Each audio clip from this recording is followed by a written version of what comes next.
দর্শক, বিরতির পর আবারও স্বাগত জানাচ্ছি ইউএসএইড ও এসএমসি নিবেদিত শিশু স্বাস্থ্য ও পুষ্টি বিষয়ক বিশেষ আলোচনা শিশু পুষ্টি অনুষ্ঠানে। সঙ্গে আছে আমি সৈয়দা মুনিরা ইসলাম। আজ আমরা আলোচনা করছি গ্রোথ মনিটরিং ও প্রমোশনের গুরুত্ব এবং করণীয় নিয়ে। আলোচনা করছেন জনস্বাস্থ্য পুষ্টি প্রতিষ্ঠানের সাবেক পরিচালক ও জাতীয় পুষ্টি সেবার লাইন ডিরেক্টর ডাক্তার এস এম মুস্তাফিজুর রহমান এবং এসএমসির ব্যবস্থাপনা পরিচালক ও সিইও জনাব তসলিম উদ্দিন খান। ফিরছি আলোচনায়। জনাব তসলিম উদ্দিন খান, বিরতিতে যাবার আগে যে প্রশ্নটা আপনার কাছে ছিল, যে আমরা দেখতে পাচ্ছি দরিদ্র পরিবারের শিশুরা যেরকম অপুষ্টিতে ভুগছে, উচ্চবিত্ত পরিবারের শিশুরাও কিন্তু অপুষ্টিতে ভুগছে। বিশেষ করে ওবেসিটি এখন একটা বড় সমস্যা। এর কারণ কি এবং প্রতিকারটা কি? দেখেন, বাংলাদেশে মানে অনেক রকমের ডিলেমা আছে, তার মধ্যে এইটা একটা। কিন্তু আপনি গ্রাম অঞ্চলে যান, সেখানে কিন্তু ওবেসিটি শিশুদের মধ্যে অতটা দেখবেন না যতটা শহরে। শহরে প্রথম কথা হলো মা বাবাদের কম্পারেটিভলি অ্যাফ্লুয়েন্ট গ্রুপ, তারা তাদের স্পেয়ার করার মতো টাকা পয়সা আছে। ওই টাকা পয়সা দিয়ে শিশুটাকে কি করে, শিশুটাকে জাঙ্ক ফুডের দিকে মনে করে। শিশু স্বাভাবিক কারণেই জাঙ্ক ফুডটা পছন্দ করে। তাকে এই বিভিন্ন রকমের ফাস্ট ফুড, এই জাঙ্ক ফুড, এইগুলার প্রতি শিশুর একটা আসক্তি থাকে এবং এইটা মা বাবা আরও এটাকে ত্বরান্বিত। শিশুটা আর কিছু খায় না তো একটা বার্গার খেয়ে নিক, শিশুটা আর কিছু খায় না একটা পেস্ট্রি খেয়ে নিক, শিশুটা আর কিছু খায় না আইসক্রিম খেয়ে নিক। এই যে একটা প্রবণতা, যার জন্য দেখা যায় যে ওবেসিটি খুব, এইটা একদিকে। অন্যদিকে শহরের শিশুদের আজকালকার মোবাইল প্রেস করা ছাড়া শিশু বা কিশোর আর বাইরে কিছু থাকে না। তো স্বাভাবিক কারণে বসে বসে হয় পড়ালেখা করবে অথবা এই জাঙ্ক ফুড খাবে এবং সাথে সাথে এই মোবাইলের প্রতি আসক্ত এবং সারাক্ষণ মোবাইল নিয়ে সময় কাটানো। খেলাধুলা তো একদমই উঠে গেছে অনেকটা শহরে বিশেষ করে। কিন্তু গ্রামের শিশুরা কিন্তু এর থেকে একটু ভিন্ন। গ্রামের শিশু অবারিত মাঠ পাচ্ছে, সে দৌড়াচ্ছে, খেলছে, সময় কাটাচ্ছে differently most of the cases.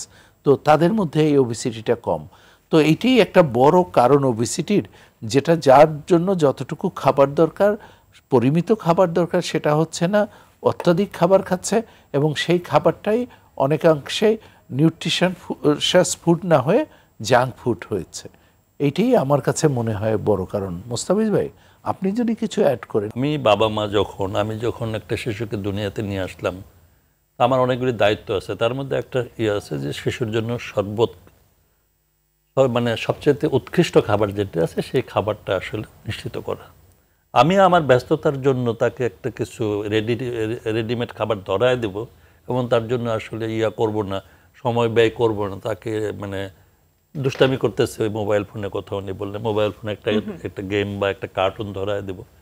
এভাবে আসলে একটা শিশুর মানসিক বিকাশ হবে না, শারীরিক বৃদ্ধিও সঠিকভাবে হবে না এবং দিন শেষে result as a successful mother, as a successful father পরবর্তী সময় আফসোস করা ছাড়া কিছু থাকবে না।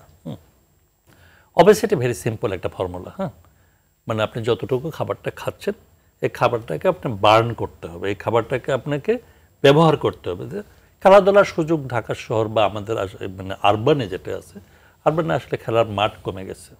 আর শিশুদের দোষ দিয়ে লাভ নেই। এই যন্ত্রটা আসলে শিশু থেকে শুরু করে শিশুর খালা, মা, বাবা, ইভেন দাদা দাদি পর্যন্ত সবাই এটার প্রতি এডিক্টেড হয়ে গেছে এবং এডিক্টেড হয়ে যাওয়াতে যে প্রবলেমটা হয়ে গেছে, তারা আসলে একটু নজর কম দিচ্ছে। আর 2 নম্বর হলো যে বাংলাদেশ তো একটা ট্রানজিশনের মধ্যে এখন চলে গেছে। আমরা একটু গরিব ছিলাম, আমাদের ছোটোবেলায় আসলে ওইভাবে জাঙ্ক ফুড বলতে কিছু ছিলই না। যাই বানাতো মায়ের হাতে বানাইতো। আর এখন আপনি রাস্তাতেও যেতে হবে না, আপনি একটা অ্যাপসে টিপ দেন, খাবার বাসায় চলে আসতেছে। খাবার বাসায় চলে আসতেছে এবং প্রত্যেকটা খাবারের মধ্যে মেয়োনিজ থেকে শুরু করে অনেক এত বেশি রিচ জিনিসপত্র থাকে। আর সফট ড্রিঙ্কস তো এখন 20-25 রকমের কোয়ালিটি সম্পন্ন বা কোয়ালিটি বাজারে আছে এবং এদের 1 লিটারের একটা বোতলে প্রায় 12 চামচ চিনি থাকে। এই যে জিনিসগুলি আমরা এদের বুঝে না বুঝে খাওয়াচ্ছি, আমি কেন ওই ছোটো বাচ্চাটাকে দোষ দিব? ওকে যদি আমি ছোটোবেলা থেকে ঘরে তৈরি, হাড়ির তৈরি, বাড়ির তৈরি খাবারটা খাওয়ানো শেখাইতাম, সে ওটাই শিখতো। ওকে দোষ দিয়ে লাভ নেই। আমরা যারা আমাদের রেসপন্সিবিলিটি নিতে হবে। আজকে সৌদি আরবে একটা বাচ্চা জন্ম নিল, জাপানে একটা বাচ্চা জন্ম নিল, ঢাকা শহরে একটা বাচ্চা জন্ম নিল, অথবা বাংলাদেশের যে কোনো প্রত্যন্ত অঞ্চলে, আমি যদি ধরে নিই আমার জামালপুরের চরের মধ্যে একটা বাচ্চা জন্ম নিল, 4 জনের ফুড হ্যাবিট তো ওই 4 জনের ডিফারেন্ট হবে। অথচ 4 জনে এক হতে পারতো, কাছাকাছি হতে পারতো। এটা আমরা তাদের কি দিয়ে অভ্যস্ত করতে চাই? এই যে একটা এতটুকু একটা স্টোমাক, একটা বাচ্চার 1-2 বছর বয়সে 150 থেকে 300 ml একটা পাকস্থলী থাকে। তাকে যদি একটা চিপস খাওয়ায় দেওয়া হয়, তাকে যদি একটা মানে ড্রিঙ্কস খাওয়ায় দেওয়া হয়, তো ক্ষুধায় থাকবে না। ওর মা পরে যুদ্ধ করবে যে খাওয়ার পরে সে বমি করে, খাওয়ার পর। আসলে তো ওর দোষ নেই, দোষটা হলো আমাদের যারা এই মুহূর্তে প্যারেন্টিং করছি যারা, এবং আমরা যারা গ্র্যান্ড প্যারেন্ট এর সাথে ইনভলভ আছি, এবং আমাদের অন্যান্য যারা মানে হেলথের সাথে বা শিক্ষার সাথে মানে যারা জড়িত আছে, পুষ্টির সাথে যারা জড়িত আছে, আমাদের একটা আন্ডারস্ট্যান্ডিংয়ে পৌঁছতে হবে যে আমরা কোন কোন খাবারগুলি এদের অ্যালাউ করব, কোন কোন খাবারগুলি অ্যালাউ করব না। আমার এই জেনারেশন যদি অবেসিটিতে আক্রান্ত হয়, অ্যাডোলেসেন্ট পিরিয়ড যদি অবেসিটিতে আক্রান্ত হয়, তা আমি যে স্বপ্নগুলি দেখতেছি বাংলাদেশকে এই জায়গায় নিয়ে যাবো অ্যাকচুয়ালিশনে, আমার স্মার্ট পিপুলই তো থাকবে না। স্মার্ট পিপুল না থাকে স্মার্ট বাংলাদেশ কে করবে? এবং বাচ্চাটা যেন আর্লি বয়সে অ্যাডোলেসেন্ট এবং মানে প্রাপ্ত বয়সে এবং পরবর্তী সময় প্রত্যেকটা শেষে ফিক্সড বিট থাকে, ওইভাবে কাজ করতে হবে। পিসমিল কাজ করে আসলে খুব বেশি লাভ হয় না। আমাদের এই ব্যাপারে একটা গণ আন্দোলন গড়ে তুলতে হবে। ধন্যবাদ আপনাকে জনাব তসলিমউদ্দিন খান। বাংলাদেশের 5 বছরের বয়সের নিচে যে শিশুরা রয়েছে তাদের সামগ্রিক পুষ্টি পরিস্থিতির উন্নয়নে এসএমসি কি করছে? ধন্যবাদ আপনাকে। এসএমসি অনেক কার্যক্রমই করছে। এই পুষ্টি একটা বড় এজেন্ডা এসএমসির জন্য। একটা বড়সড় কাজ হলো প্রায় 110টা উপজেলায় আমরা কমিউনিটি মোবিলাইজেশন এবং অ্যাওয়ারনেস প্রোগ্রাম আছে। সেখানে MWRA অর্থাৎ যেসব মার সন্তান জন্ম দেওয়ার সম্ভাবনা আছে, যা ওই মাদেরকে নিয়ে আমরা অ্যাওয়ারনেস প্রোগ্রাম করি। সেই অ্যাওয়ারনেস প্রোগ্রামের একটা অন্যতম প্যাকেজ হলো 1000 ডেজ প্যাকেজ আমরা বলি। সেটা কি, মা প্রেগনেন্ট মা তার প্রেগনেন্সিকালীন সময় হইতে 2 বছর পর্যন্ত বাচ্চার এই সময়টা কিন্তু খুবই গুরুত্বপূর্ণ। আপনি নিউট্রিশনের জন্য গুরুত্ব, তাদের ইমিউনাইজেশনের জন্য গুরুত্ব, বিভিন্ন দিকে বাচ্চাদের কগনিটিভ অ্যাপ্রোচের জন্য গুরুত্বপূর্ণ। তো সেই সময় প্রেগনেন্সিকালীন মা কি করবে, প্রেগনেন্সিকালে তার খাওয়া কীভাবে খেতে হবে, বাচ্চার প্রথমে এক্সক্লুসিভ ব্রেস্ট ফিডিং করতে হবে এবং তারপরেও যে নিউট্রিশন সাপ্লিমেন্ট দিতে হবে, এই সব ব্যাপারে আমরা আলোচনা করি এবং মানুষকে সচেতনতা বৃদ্ধি করি। এইটা গেল একটা। আরেকটা হলো যে এক্সক্লুসিভ ব্রেস্ট ফিডিংয়ের পরে মাল্টিপল মাইক্রোনিউট্রিয়েন্ট পাউডার, এটাকে আমাদের ব্র্যান্ডটা হলো মনিমিক্স। এটা খুবই পপুলার এখন। এই মনিমিক্সটা কি, মনিমিক্সটা হলো 5টা ইনগ্রেডিয়েন্ট ওখানে রয়েছে। মূলত আয়রন ডেফিসিয়েন্সি, এটা একটা বড় আয়রন ডেফিসিয়েন্সি অ্যানিমিয়া বাচ্চাদের। এই আয়রন ডেফিসিয়েন্সি অ্যানিমিয়া থাকলে কি হয়, বাচ্চাদের কগনিটিভ অ্যাপ্রোচটা ঠিকমতো কাজ করে না, বাচ্চারা তাদের ইন্টেলিজেন্সি ওইভাবে গ্রো করে না। জিঙ্ক আর একটা, জিঙ্কের অভাবেও বিভিন্ন প্রবলেম হয়। তো এই যে ইম্পর্টেন্ট যে মাইক্রোনিউট্রিশন আছে ওইগুলোকে সাপ্লিমেন্ট করেই এই মনিমিক্স প্রিপেয়ার করা। এবং এই মনিমিক্সটা আমরা চাই যে প্রতিটা বাচ্চা তার এক্সক্লুসিভ ব্রেস্ট ফিডিংয়ের পর থেকে একটা নির্ধারিত সময়ের ব্যবধানে তারা খাক। আমরা এছাড়া প্রেগনেন্সি কেয়ার সার্ভিস রয়েছে, আমাদের কাউন্সিলিং সার্ভিস রয়েছে, যে বাচ্চাদের কিভাবে খাওয়াতে হবে, কিভাবে তারা প্রিপেয়ার্ড হবে, অ্যাডোলেসেন্ট মাদের তারা প্রেগনেন্ট যাতে না হয় সেই অ্যাওয়ারনেস প্রোগ্রাম রয়েছে।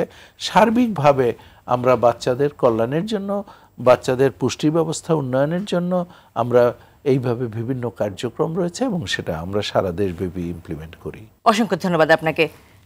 Doctor S M. মোস্তাফিজুর রহমান, গর্ভকালীন সময়ে শিশুর পুষ্টি কিভাবে নিশ্চিত করা যায়, এক্ষেত্রে মাইক্রোনিউট্রিয়েন্টের ভূমিকা কি আছে কোনো? অবশ্যই আছে। গর্ভকালীন সময়ে শিশু সমস্ত পুষ্টি পায় মায়ের কাছ থেকে। যেহেতু সমস্ত পুষ্টি পায় মায়ের কাছ থেকে, অতএব মাকে পুষ্টি সমৃদ্ধ খাবারটা খেতে হবে।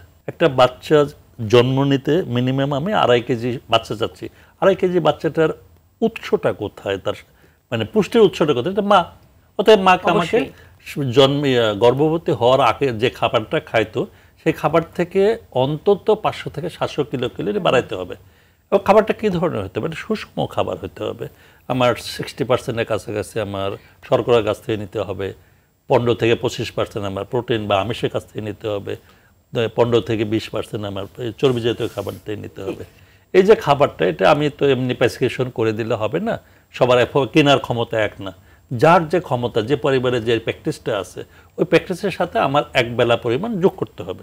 সেটাও ওই আনুপাতিক হারেই যোগ করতে হবে। আমি হয়তো 1 টুকরা মাছ বেশি খাবে, 1 মুঠ ভাত বেশি খাবে, 1 কাপ ডাল বেশি খাবে, এবং দেশীয় যে মানে ফল আছে, যখন যে মৌসুমী ফলটা হয় এটা খাবে।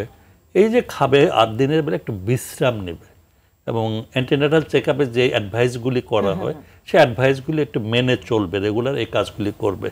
আরেকটা জিনিস খুব জরুরি দরকার, ওই সময় যেন মানসিক স্বাস্থ্যটা ভালো থাকে, কোনো দুশ্চিন্তা যেন থাকে না। কারণ ইদানিং আমরা মানসিকভাবে কোনো না কোনোভাবে কম্প্রোমাইজড বেবি দেখছি, বেশিই দেখছি। অনেক ফ্যাক্টর আছে, তার মধ্যে একটা হলো যে গর্ভকালীন সময়ে মানসিক অশান্তি একটা বড় ফ্যাক্টর হয়ে গেছে। তো এখন আমার গর্ভবতী মাদের আরেকটা ব্যাপারে উৎসাহিত করতে হবে, হাসপাতালে যেন আসে, এবং তার কাছাকাছি সরকারি জায়গায় না আসলে বেসরকারি এনজিও এবং ফিলান্থ্রপিক অর্গানাইজেশন লাইক এসএমসি, এই যে যে সুযোগগুলি আছে, অ্যান্টিনেটাল চেক আপটা যেন ঠিকমতো করে এবং সঠিক বিশ্রাম যেন নেয়, এবং যাই খাবে একটু ফ্রেশ খাবার খাবে, একদম 3 দিন আগের বানানো খাবারটা খাবে না, আর ওই জাঙ্ক ফুড টাইপের খাবার খাবে না। আর আমাদের সরকার থেকে এখানে মাদের জন্য মানে আইএফএ পাশাপাশি এখন এমএমএস দেওয়ার পরিকল্পনা আছে সরকারের পাশাপাশি, মানে অন্য যারা দিচ্ছে, এই যে Jio NGO collaboration, public private partnership collaboration, সার্বিকভাবে যদি আমরা একটু কাজ করি এবং একটা আন্দোলন তৈরি করতে হবে, আসলে যে পরিবার, যে সমাজ, সোশ্যাল ইনভলভমেন্ট, সোশ্যাল মোবিলাইজেশন যদি না হয়, সরকার একা আসলে ওই কোণে মধ্যে ঢুকে পারবে না। এই জন্য সবার সহযোগিতা দরকার। একসাথে কাঁধে কাঁধ মিলে যদি আমরা কাজ করি, আমরা আসলে একটা লক্ষিত জায়গায় পৌঁছে যাবো ইনশাল্লাহ। ধন্যবাদ আপনাকে। সেটাই প্রত্যাশা। অসংখ্য ধন্যবাদ আপনাকে জনাব তসলিমউদ্দিন খান। আমরা অনুষ্ঠানের একেবারে শেষ পর্যায়ে, আজকের অনুষ্ঠানের মধ্যে দিয়ে আমাদের দর্শকদের উদ্দেশ্যে যদি কোনো পরামর্শ দিতে চান। দেখেন, দর্শকদের জন্য আমার পরামর্শ হলো যে অ্যাডোলেসেন্ট অবস্থায়, অর্থাৎ 20 বছর 18 বছরের আগে কোনোভাবেই বিয়ে না, এর অনেক কুফল আছে। আমরা চাই কমপক্ষে 18 বছর হলে একটা কিশোরী যাতে বিয়ে হয়, তার আগে না, আর 20 বছরের আগে তার সন্তান না হোক, এবং 35 বছরের পরেও সন্তান না হোক। আর যে কিশোরী মা যদি বিয়ে হয়েই যায়, অথবা অন্য মা যারা গর্ভবতী হয়, তারা এখন নতুন প্রোগ্রামের মধ্যে সংযোজিত হয়েছে মাল্টিপল মাইক্রোনিউট্রিয়েন্ট সাপ্লিমেন্ট, যেটা ফুল কেয়ার নামে পরিচিত। সেটা 180টা ট্যাবলেট প্রেগনেন্ট মাদের খাওয়া একান্ত জরুরি। তাহলে মার যে প্রায় 15টা ইনগ্রিডিয়েন্ট, 15টা নিউট্রিশন, সেই অভাব দূর হবে। আর শিশুদের অবস্থায় তাদের জন্য রয়েছে মনিমিক্স, তারা যাতে করে এটা খায় নিয়মিত, তারা ইন্টারভেলে, যাতে 5 বছর পর্যন্ত, যাতে করে তাদের এই নিউট্রিশনের অভাব দূর হয়। আমরা চাই প্রতিটি মা, প্রতিটি শিশু সুস্থভাবে বেড়ে উঠুক এবং তারা স্বাস্থ্যবান থাকুক। অসংখ্য ধন্যবাদ আপনাকে, এত চমৎকার পরামর্শ দিয়েছেন। আজকের এই বিশেষ আলোচনায় অংশগ্রহণ করার জন্য আপনাদের দুজনকেই ধন্যবাদ জানাচ্ছি। দর্শক, USAID ও এসএমসি নিবেদিত শিশু স্বাস্থ্য ও পুষ্টি বিষয়ক বিশেষ আলোচনা শিশু পুষ্টি অনুষ্ঠানটি আজ এ পর্যন্তই। সবাই ভালো থাকুন, সুস্থ থাকুন। সঙ্গে থাকার জন্য অনেক ধন্যবাদ।